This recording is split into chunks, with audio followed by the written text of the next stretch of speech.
देख रहे हैं बेबाक में अभिसार शर्मा। दोस्तों, प्रधानमंत्री नरेंद्र मोदी अमेरिका में हैं और अमेरिका में भारत की गोदी मीडिया जलील हुई।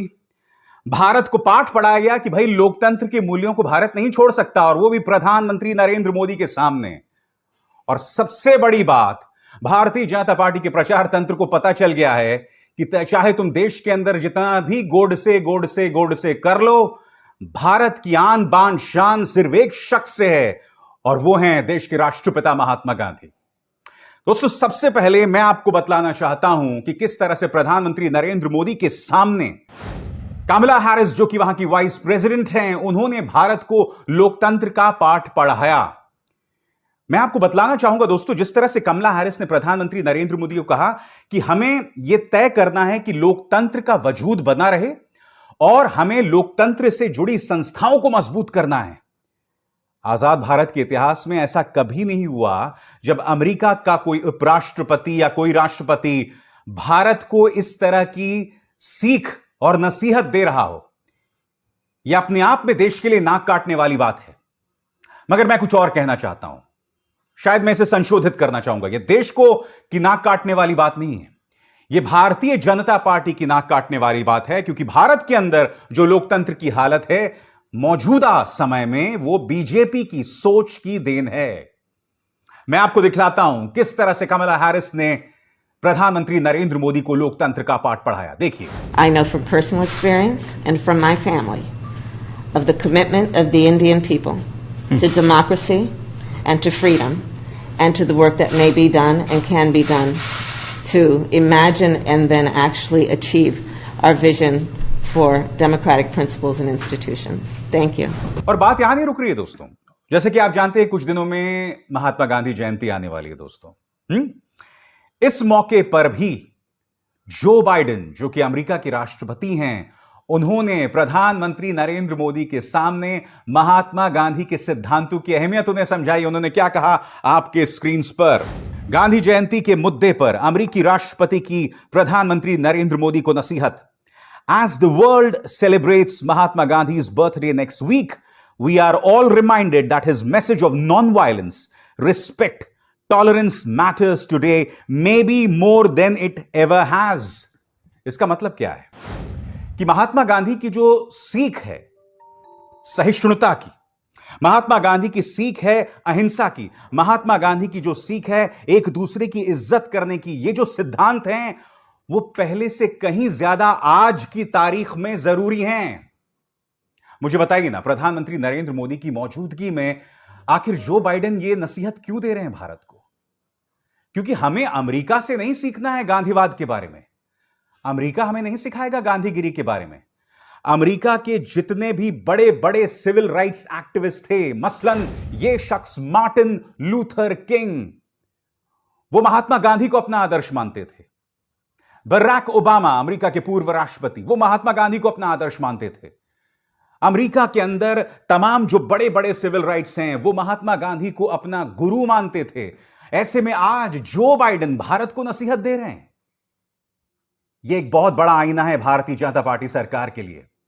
और जैसे मैंने कार्यक्रम की शुरुआत में कहा कि ये जो बीजेपी प्रचार तंत्र है, हर जगह गोड से करता फिरता है, इन्हें किसी और ने नहीं बल्कि प्रधानमंत्री नरेंद्र मोदी ने करारा तमाचा मारा है। सुनिए प्रधानमंत्री किस तरह से बता रहे हैं कि हम क्या क्या करने वाले हैं महात्मा गांधी की जयंती पर, यानी कि विदेशी जमीन पर गोडसे नहीं, महात्मा गांधी काम आए। सुनिए प्रधानमंत्री क्या कह रहे हैं। मिस्टर प्रेसिडेंट, आपने अभी 2 अक्टूबर महात्मा गांधी की जन्म जयंती का उल्लेख किया।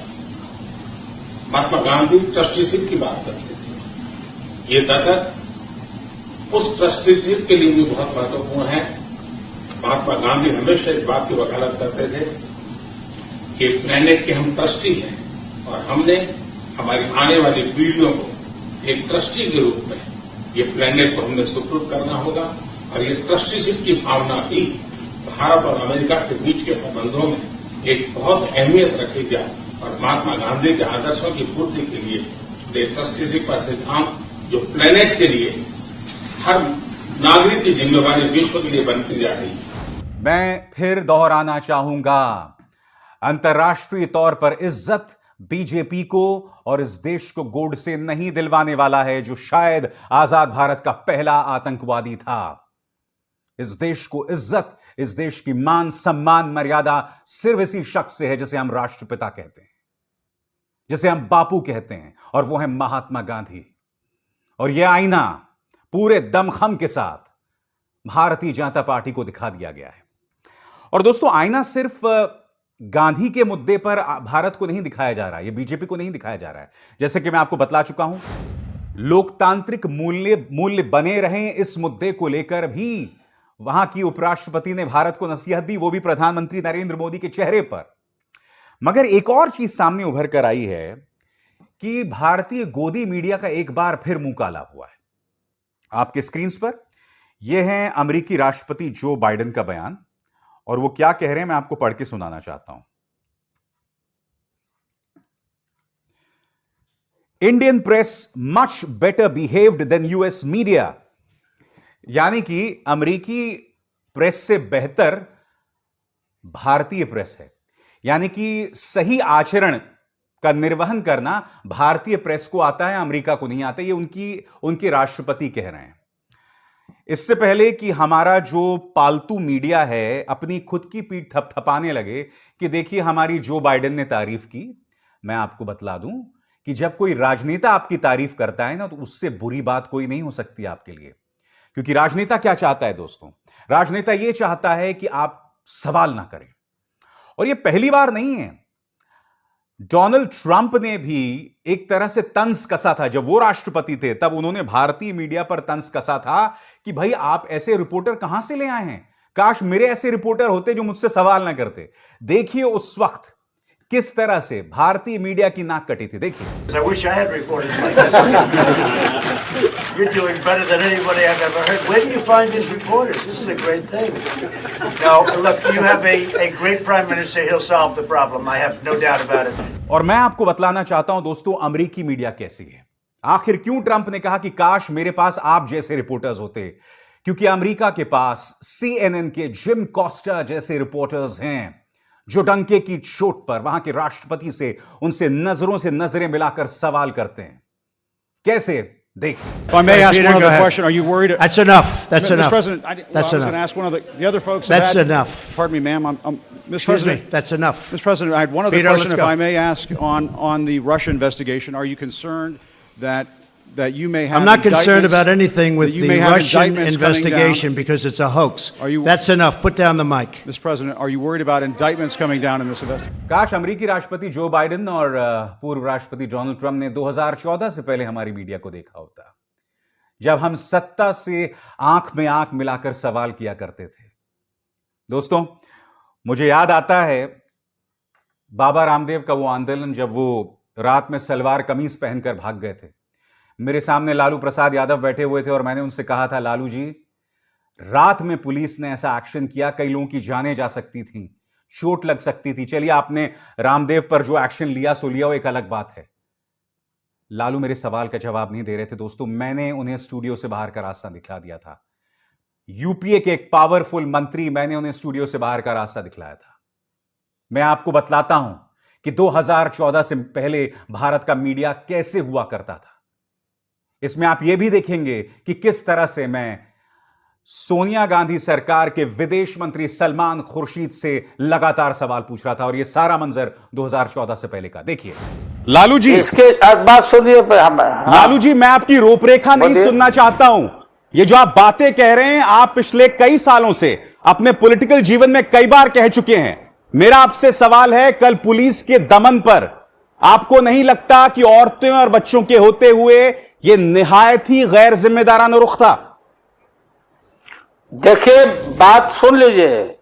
औरतें, बच्चे, आप इलेक्ट्रॉनिक मीडिया के सारे लोग थे, और जो भी हुआ होगा या नहीं हुआ, कौन घायल हुआ नहीं हुआ, और आप चलिए लालू जी, मेरे पास भी वक्त नहीं है आपके भाषण को सुनने का, क्योंकि यह आपका राजनीतिक मंच नहीं है।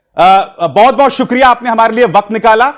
मैं राशिद अलवी साहब आपके पास आना चाहूंगा यहां पर, क्योंकि केंद्र सरकार अगर रात को 1 बजे पुलिस का बल भेजती है तो इसके पीछे लॉजिक क्या है? आप इतना बड़ा खतरा कैसे उठा सकते हैं? रात के अंधेरे में यह कार्रवाई कैसे कर सकते हैं? आपको यह मालूम नहीं था? इसका जवाब दे सकते थे, दे दिया। आपको अच्छे लगे ना लगे, doesn't matter, but now let's talk. आप लॉ मिनिस्टर बने रहेंगे तो एक इंडिपेंडेंट इंक्वायरी की उम्मीद कैसे की जा सकती है? आपके अरुण पुरी अगर बने रहेंगे आप मेरे सवाल का जवाब नहीं, दीजिए। आप मेरे जवाब, मैं आपसे सिंपल सवाल, मैं आपसे सिंपल सवाल पूछ रहा हूँ। मेरा सवाल आपसे ये है, मेरा सिंपल सवाल, प्रेस कॉन्फ्रेंस आपका है सर, प्लीज आप प्रेस कॉन्फ्रेंस आपका सुनिए। है। Are you here to ask me to leave? Are you an activist or are you a journalist? काश जो बाइडेन और डोनाल्ड ट्रंप ने 2014 से पहले के भारतीय मीडिया को देखा होता। मगर दुख की बात यह है कि आज का जो भारतीय मीडिया है वो इसी तरह से देश की नाक कटवा रहा है, वो भारत सरकार की नाक कटवा रहा है। क्योंकि देखिए, अगर प्रधानमंत्री नरेंद्र मोदी, बीजेपी, अमित शाह, ये तमाम लोग ये सोचते हैं कि ऐसी पालतू मीडिया को आप ले जाएंगे विदेशी जमीन पर, इससे भारत का नाम रोशन होगा, आप गलत हैं। इससे भारत की नाक ही कटेगी। तो आज बेबाक में मैंने आपको बताया कि चाहे गांधीवाद हो, गांधीगिरी हो, लोकतंत्र हो या मीडिया, इन तीनों मुद्दों पर भारत को सीख मिली है अमेरिकी जमीन पर। मुझे कोई उम्मीद नहीं है कि इन तीनों मुद्दों पर कोई सुधार आने वाला है, हम में बिल्कुल नहीं आने वाला है। मगर हकीकत यह है दोस्तों कि दुनिया की नजर में अब हम लोग हास्यास्पद बनते जा रहे हैं, हंसी के पात्र बनते जा रहे हैं। एक जमाने में जो मुकाम पाकिस्तान का हुआ करता था, अब वो धीरे धीरे हमारे देश का होता जा रहा है। इसलिए मैं आपको आगाह कर रहा हूं, चाहे सरकार हो, चाहे मीडिया हो, इससे पहले कि हमारा मजाक और बने, यू टर्न ले लीजिए।